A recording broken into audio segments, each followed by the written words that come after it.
राहायला नाही घर म्हणे लग्न कर. मितेश त्याच्या आईसोबत राहत होता. त्याचे वडील लवकर वारले होते. त्यामुळे आईने अतिशय कष्टाने त्याला वाढवले होते. आता तो नोकरीला लागला होता. त्याला चांगले शिक्षण देण्यासाठी आईने खूप मेहनत केली होती. त्याची आई दिवसरात्र काम करत होती. मितेशने लहानपणीच आईला मदत म्हणून काम करायला सुरुवात केली होती. शिक्षण घेता घेता तो काम करत असे, कारण त्याची आई दिवसरात्र मेहनत करत होती ते तो बघत होता. नंतर तो आईला कामाला पाठवत नाही. आता त्याच्या आईचे एकच स्वप्न असते, मुलाचे लग्न व्हावे. पण हल्ली मुलींच्या अपेक्षा खूप वाढल्या आहेत. त्यांना ब्लॉक राहायला लागते. मितेश आणि त्याची आई एका चाळीत राहत होते. चाळीत मुलगा राहत असेल तर कोणी मुली द्यायला तयार नसतात हे मितेशला माहीत असते.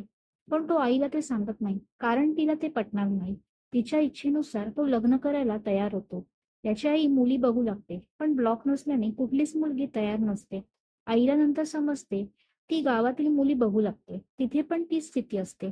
कमी शिकलेल्या मुली पण ब्लॉक असल्याशिवाय लग्नाला तयार नसतात. हे बघून आई अचंबित होते. हल्ली लग्नाबद्दल मुलींच्या अपेक्षा वाढल्या आहेत. त्यांना चांगली नोकरी, ब्लॉक आणि सासू-सासरे नको असतात. हे ऐकून त्याच्या आईला मितेशच्या लग्नाचा प्रश्न पडतो. नंतर खूप वर्षांनी तो मेहनत करून ब्लॉक घेतो. त्यानंतर त्याचे लग्न होते. तात्पर्य: हल्ली घर असल्याशिवाय लग्न होत नाही हेच खरे. Thank you.